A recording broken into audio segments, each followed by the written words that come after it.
캐시 파텔 FBI 국장이 11월 초에 한국을 비밀리에 방문했다는 게 밝혀져가지고 지금 일파만파 굉장히 궁금증을 낳고 있습니다. 그러면은 FBI 국장은 도대체 11월 초에 왜 왔는가? 시기를 보면 묘한 게 트럼프 대통령이 10월 말에 이재명을 한국에서 만나고 갔고 그 전에 말레이시아에 방문해가지고 아세안 회의를 열고 여러 협정을 맺고 미국으로 돌아갔습니다. 근데 그 다음에 바로 직후에 캐시 파텔이 일본과 한국과 중국을 방문해서 무엇을 하고 갔는가? 여기에 많은 이목이 쏠리고 있는데 트럼프 대통령이 10월 중순부터 부정선거 수사를 FBI와 법무부한테 강력하게 주문하는 어떤 흐름. 그 다음에 베네수엘라는 사실상 군사적으로 압박을 하고 있는데 그 진짜 목적은 트럼프 대통령이 그곳에 왜 군사를 보냈습니까? 라는 질문에 그곳에서는 이상한 선거가 있었습니다. 라고 대답한 적이 있어요. 그래서 트럼프 대통령이 FBI와 법무부에 대한 부정선거 수사 촉구, 베네수엘라를 이렇게 압박하는 그 맥락 가운데에 캐시 파텔이 한국에 와서 사이버 공격, 사이버 범죄를 퇴치하자라는 얘기를 했다는 게 굉장히 중요하다는 거. 그죠? 자, 이 조선일보도 보도를 했죠. 충성파 FBI 국장 캐시 파텔이 DMZ도 둘러보고 한국을 방문했다. 그래서 제가 사진을 뒤져보니까 중국에 방문했고요. 캐시 파텔이 최근에 일본을 방문했는데 이상하게 한국에 방문한 사진 없습니다. 뭐 발견될 수도 있는데 지금은 아직 구글링을 했을 때에 한국 사진은 보이지 않고요. 캐시 파텔이 뭘로 유명하냐면은 트럼프 대통령에 대한 충성파도 유명하지만 제일 중요한 거는 부정선거 전문가입니다. 트럼프 대통령이 FBI 국장이 왜 캐시 파텔 임명했냐면은 부정선거 카르텔을 뿌리 뽑는 것이 상당히 부담스럽고 미국 내에서도 굉장히 반발이 심하기 때문에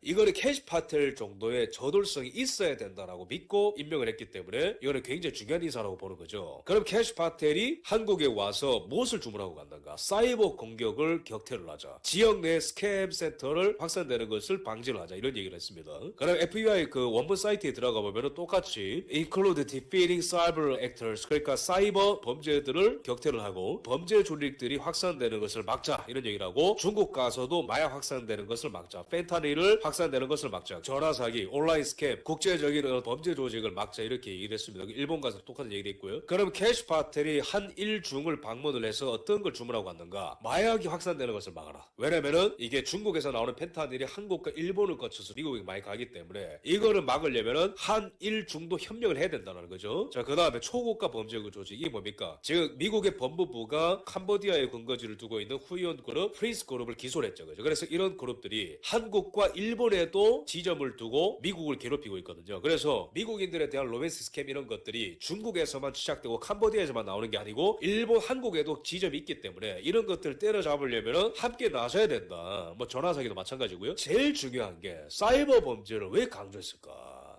이게 바로 제가 오늘 다루고자 한 주제입니다. 시진핑은 사실상 아시아를 테러하고 있습니다. 캄보디아의 이 초국가 범죄 국가를 둠으로써 여러 가지 북한의 돈 세탁을 돕고 있고요. 마약을 퍼뜨리고 있고요. 각종 사기 활동을 이제 확장시키고 있습니다. 그러니까 캐시 파텔이 온 목적은 트럼프 대통령이 말레이시아에 방문해가지고 사인을 맺고 한국에 와서 이재명이랑 이렇게 함께 사진을 찍은 모습 보였지만 이렇게 트럼프 대통령이 맡은 역할은 비즈니스에 이제 중점을 맞춰왔고 그 뒤에 캐시 파텔이 왔다는 것은 아시아 테러를 하고 있는 시진핑의 이러한 악한 행동을 억제하기 위해서 왔다는 거죠. 그러면은 시진핑이 지금 아시아 테러를 할 때에 가동시키고 있는 중요한 부분, 캐시 파텔이 억제하고자 했었던 사이버 공격, 이것은 시진핑이가 아시아에 선거 개입을 하고 있는 것과 맞닿아 있습니다. 대만의 선거 개입, 일본의 선거 개입, 인도네시아, 미얀마, 캄보디아, 그 다음에 우리나라까지. 그래서 이런 것들이 너무나 커지고 있기 때문에 캐시 파텔이 왔다라고 저는 생각을 합니다. 이게 지금 절대로 과언이 아닌 게 10월 달에 트럼프 대통령이 한국 오기 전에 캐시 파텔과 법무부한테 얘기했던 게 뭐냐면은 부정선거 수사 빨리 하라고 그 얘기를 하고 있었어요. 그 다음에 베네수엘라를 군사적으로 압박을 하고 캐시 파텔이 여기 와가지고 사이버 공격 얘기를 했단 말이에요. 그러면 이 포괄적인 사이버 공격 안에 선거 개입이 포함되는 것은 당연하기 때문에 트럼프 대통령이 이 지도를 보시면은 중국의 영향권 아래에 있는 이런 아시아 국가들을 미국 편으로 끌어당기는 그러한 순방이 10월 말에 순방 아니었습니까? 근데 여기 비즈니스에 중점을 둔 게 스캇 베센트와 하워드 러트니까 트럼프 대통령의 목적이었다면 캐시 파텔이 그 뒤에 한일중을 방문을 해가지고 신주가 되지 않도록 이러한 국가들한테 경고성 메시지를 던지고 중국이 여기서 뭘 하고 있는가를 좀 감시하고 조사하고 갔다고 저는 생각을 합니다. 캄보디아의 총리 훈 마넷과 트럼프 대통령이 웃으면서 설명을 했지만은 캐시 파텔과 펜본디 법무부 장관이 이끄는 법무부 같은 경우에는 다른 차원에서 이러한 훈 마넷과 콘 마넷의 비호를 받고 있는 캄보디아의 프린스 그룹 이런 데를 기소를 하고 그러고 있단 말이에요. 그러면 앞으로 미국은 아시아에서 어떤 활동을 할 것인가? 미국 법무부가 중국의 해커를 이탈리아에서 체포한 적이 있습니다. 이게 최근이거든요. 그럼 아시아에도 캐시 파텔이 이런 활동을 했다라는 거는 미국의 로맨스 스캐머라고 마약을 퍼뜨리고 해킹을 해가지고 미국의 군사 기밀을 탈취한다라든지 이런 애들을 걸리면은 해외에서도 체포를 한다는 거예요. 사례가 이미 나왔잖아요. 그죠? 그러면은 캄보디아가 됐든 한국이 됐든 일본이 됐든 중국의 해커들이나 범죄 조직들이 까불다가 걸리면은 함께 공조를 해서 잡을 수도 있다는 뜻이 되는 거예요. 그래서 이게 지금 신한 염전노예를 미국 대사관에서 직접 나서서 조사한 게 이게 굉장히 중요한 사건이란 말입니다. 직접적인 아시아의 미국의 개입이 본격화되고 있다. 왜? 중동과 유럽이 지금 정리되는 수순으로 가고 있기 때문에. 자, 그래서 FBI가 지금 수백 명령을 때린 중국의 해커들, 북한의 해커 1,000만 달러 현상 수배하고 중국과 북한은 해킹을 하는 데 있어서 한 몸입니다. 그래서 미국 의회에서는 북중 관계 안보 위협 평가. 그러니까 중국이 사실상 북한의 사이버 범죄 지원국이다. 그래서 북한이 해킹을 했다. KT를 해킹을 했다. 우리 선관위를 해킹을 했다. 이런 것도 알고 보면은 중국이 다 뒤로 봐준 걸 수도 있어요. 그래서 이런 쪽으로 지금 미국 의회와 행정부와 법무부가 한 방향으로 쪼고 들어오고 있다는 거. 이 굉장히 중요한 흐름입니다.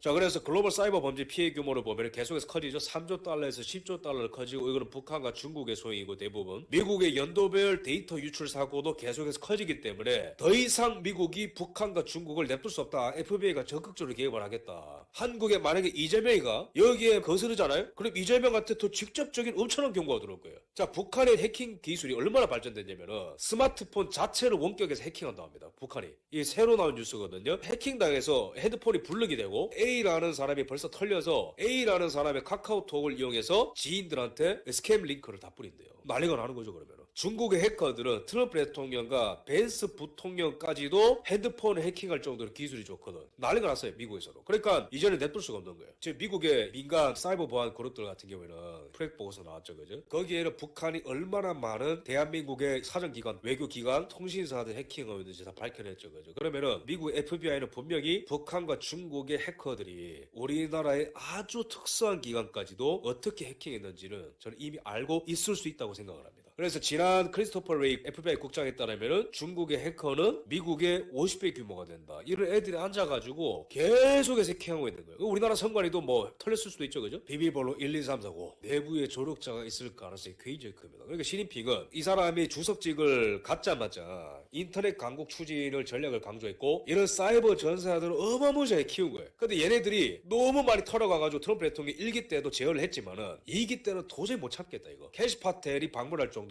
굉장히 커지고 있다는 거고 만약에 한국의 어떤 쩌리 집단이 여기에 조력을 했다 그럼 끝나는 거예요. 그래서 CIA 국장 레클리프 이 사람도 중국 공산당의 해킹에 공격적으로 대응할 것이다. 어그레시브라는 표현을 썼어요. 그 다음에 마이크 월츠 안보보좌관 잘렸긴 했지만 이 사람도 중국 해킹 용납 못한다. 큰 대가 치러야 된다 이러면서 사실상 중국과 북한의 해킹에 전면전을 선포했던 게 트럼프 행정부고요. 그 다음에 우리나라의 한국 국방연구원의 보고서를 제가 보니까 트럼프 행정부의 중국의 해킹에 대한 대응이 민주당 행정부가 어떻게 다르냐면은 군사력 대응이 들어가 있어요. 바이든과 오바마 여기도 최근에 중국과 러시아가 선거 시스템 많이 건드니까 이 민주당 좌빨 정부에서도 선거 시스템 보완을 위해서 대책을 세워야 된다 이런 방침을 세웠는데 트럼프 행정부는 더 무서운 게 뭐냐면은 군사적인 대응을 한대요. 중국 해킹에. 너네가 미국의 군사를 해킹을 하고 트럼프 대통령을 해킹을 하고 미국의 선거 시스템을 해킹을 하고 우방국들을 건드리게 되는 순간 군사력 대응까지 갈 수 있다.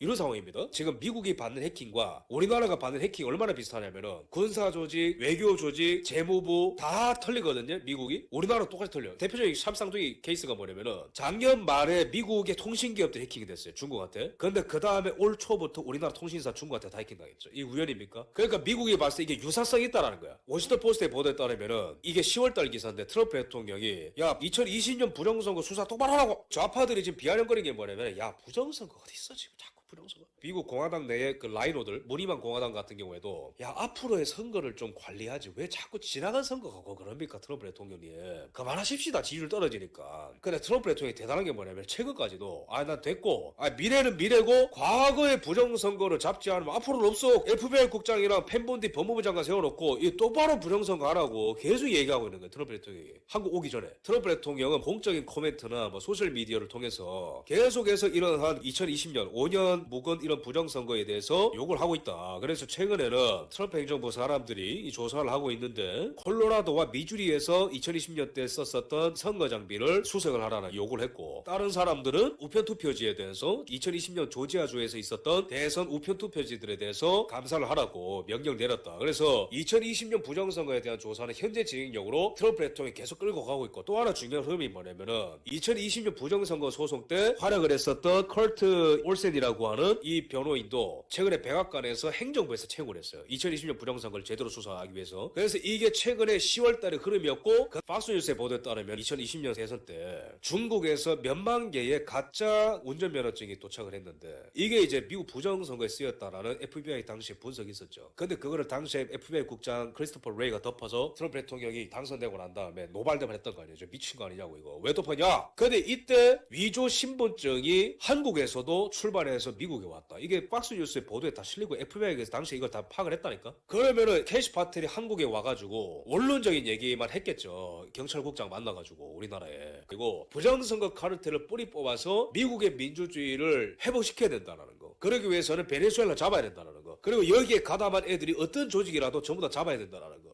대만의 정부기관을 겨냥한 중국의 사이버 공격 하루에 250만에 달한다. 야. 엄청납니다. 그죠? 그러니까 여론조사 앞으로 믿으면 안 되는 게 대만에서는 친중 기자가 중국 공산당의 지지를 받고 가짜 여론조사 만들다가 체포가 된 일이 있었어요. 그러니까 전방위적인 선거 개입을 한다라는 거죠. 중국이. 영국 같은 경우에도 중국 해커들이 들어가가지고 4천만 명의 신상 정보를 털어가지고 영국 선관위. 근데 필리핀 선관위도 중국인 간첩이 들어가가지고 감청을 하다 걸려가지고 체포가 된 일이 있었고요. 필리핀의 군사 문서까지도 훔치다가 중국 해커들이 걸린 일이 있었어요. 그러니까 이게 사이버 어택이라는 것이 포괄적으로 선거 개입과 군사 기밀 탈취라는 측면에서 캐시 파텔이 국가 안보 일환으로 보고 이거를 경고하러 왔다는 것이죠. 자, 그 다음에 중국이 지들은 선거를 안 하면서 캄보디아 총선 관리를 하기 위해서 2017년에 들어왔다는 거야. 야. 미얀마도 선거관리위원회가 있는데 최근에 미얀마 선거관리위원회 위원장이 중국의 대사를 만났다고 합니다. 그러면서 앞으로 투명한 선거가 되도록 둘이 합의를 했다. 인도네시아 선관위도 중국을 경유한 해킹 시도에 몸살을 앓고 있다. 그 다음에 인도네시아도 선관위가 털려가지고 선거인 명부 200만 명 유출이 됐다. 일본 같은 경우에도 최근에 해외의 선거 개입에 맞서 싸우기 위해서 대응을 강화하고 있다. 일본도 지금 위험에 빠진 거예요. 그러니까 캐시파티 일본도 얼마나지. FBI 국장과 국방부 국무부를 통해서 상당히 강력한 압박을 가하고 있다. 이재명의 국내 정책에 제동을 걸고 있고 그리고 예민한 문제들까지 지금 수면 아래에서 압박을 가함으로써 이제 보고 있습니다.